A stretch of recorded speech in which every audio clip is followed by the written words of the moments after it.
FPS এই শব্দটার সাথে আমরা প্রায় সবাই পরিচিত। কেউ বা ভিডিও এডিটিং এর মাধ্যমে, কেউ বা ভিডিও ক্যাপচারিং এর মাধ্যমে, অথবা কেউ গেম খেলার মাধ্যমে আমরা FPS শব্দটির সাথে পরিচিত হয়েছি। কিন্তু আপনি কি জানেন যে এই FPS এর কাজ কি, এটা কিভাবে কাজ করে? তো সেটা নিয়ে আমরা আজকে ডিসকাস করব। সো চলুন ভিডিওটি শুরু করা যাক।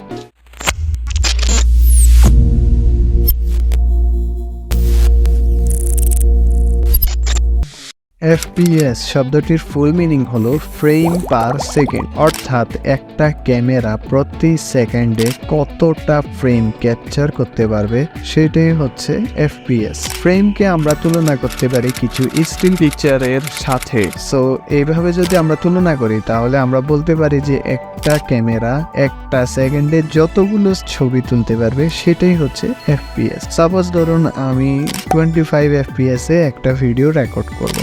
তার জন্য আমার ক্যামেরা প্রতি সেকেন্ডে 25টা ছবি ক্যাপচার করবে, এবং এই 25টা ছবি যখন এক সেকেন্ডের মধ্যে একটার পর একটা আসতে থাকবে তখন সেটা একটা মোশন তৈরি হবে এবং আমাদের কাছে মনে হবে যে এটা একটা ভিডিও। কিন্তু আসলে ভিডিও তৈরি হয় অনেকগুলো পিকচারের সমন্বয়। উদাহরণস্বরূপ আমরা যদি ফ্লিপ বুকের দিকে নজর দিই তাহলে ফ্লিপ বুকে আপনারা দেখবেন যে একটা ছবিকে মোশন করার জন্য 25 থেকে 30টা পেজে আঁকা হয়। এরপর যখন সেই স্টিল ছবিগুলোকে আমরা যখন একটানা পেজগুলোকে চেঞ্জ করতে থাকি তখন আমরা এটাকে ভিডিও আকারে দেখতে পাই। সো ভিডিও কিন্তু এই সেম ভাবে কাজ করে। এবার আসি, আমরা ভিডিও যখন রেকর্ড করব তখন কত FPS পর্যন্ত আমরা রেকর্ড করলে সবচেয়ে ভালো হবে। নর্মালি আমরা যদি হলিউড বলিউডের মুভিগুলোর দিকে তাকাই তাহলে সেগুলো রেকর্ড করা হয় বা শুট করা হয় 24 FPS বা 24 ফ্রেম পার সেকেন্ডে। কারণ 24 অর 25 অথবা 30 যে FPS টা, এর মধ্যে আমরা কিন্তু একটা ভিডিওকে একেবারে সম্পূর্ণ রিয়েলিস্টিক ভাবে দেখতে পাই। বাট আপনি যদি 60 FPS এর বেশি অর্থাৎ 120 FPS অথবা 960 FPS এ শুট করেন তাহলে আপনি দেখবেন যে এটা কিছুটা আর্টিফিশিয়াল লাগবে। শুধুমাত্র আর্টিফিশিয়াল যে লাগবে তা না, বেশি FPS এ শুট করলে আপনি যখন এডিট করতে যাবেন বা একটা ভিডিও দেখতে যাবেন তখন আপনার মোবাইল ফোন অথবা কম্পিউটারের প্রসেসরের উপরও প্রেসার অতিরিক্ত পড়বে। তবে আপনাদের মনের মধ্যে একটা প্রশ্ন থাকতে পারে যে তাহলে বেশি FPS আমরা কেন ভিডিও শুট করব? ওয়েল, আপনি যদি কোনো স্লো মোশন ভিডিও বানাতে চান তাহলে আপনাকে অবশ্যই ওই ভিডিওটি বেশি FPS এ শুট করতে হবে। কারণ আপনি যত বেশি FPS এ শুট করবেন ওই ভিডিওটা তত বেশি আপনি স্লো করতে পারবেন। সাপোজ ধরুন আমি একটা ভিডিও যদি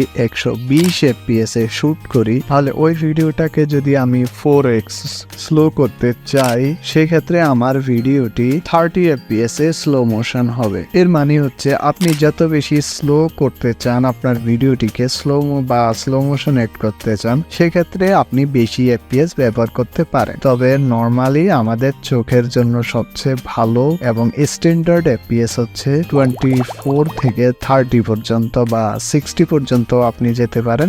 এর বেশি যে গেলে সেটা আর্টিফিশিয়ালি মনে হবে। এবার আসি গেমিং এর ক্ষেত্রে। গেমিং এর ক্ষেত্রে বলতে গেলে ব্যাপারটা সেম, তবে ভিডিওর ক্ষেত্রে এবং গেমিং এর ক্ষেত্রে FPS এর বিষয়টা আলাদা। ভিডিওর ক্ষেত্রে আপনি যদি 60 FPS এর বেশি ভিডিও রেকর্ড করেন তাহলে সেটা আপনার কাছে আর্টিফিশিয়াল লাগতে পারে, কিন্তু গেমিং এর ক্ষেত্রে আপনার প্রসেসর বা আপনার GPU যত বেশি FPS আপনাকে দিতে পারবে তত বেশি আপনার কাছে গেমটা স্মুথ মনে হবে বা তত ভালোভাবে আপনি গেমটা প্লে করতে পারবেন। সো এই ছিল সম্পূর্ণ FPS এর বিষয়টি। আশা করি আপনারা সবাই FPS কিভাবে কাজ করে বা এর কাজ কি সেটা আপনারা ভালোভাবে বুঝতে পেরেছেন। তো যদি আপনার কাছে আমাদের ভিডিওটি ভালো লাগে তাহলে আপনি আমাদের চ্যানেলটিকে সাবস্ক্রাইব করতে পারেন অথবা ভিডিওটিতে একটি লাইক দিতে পারেন।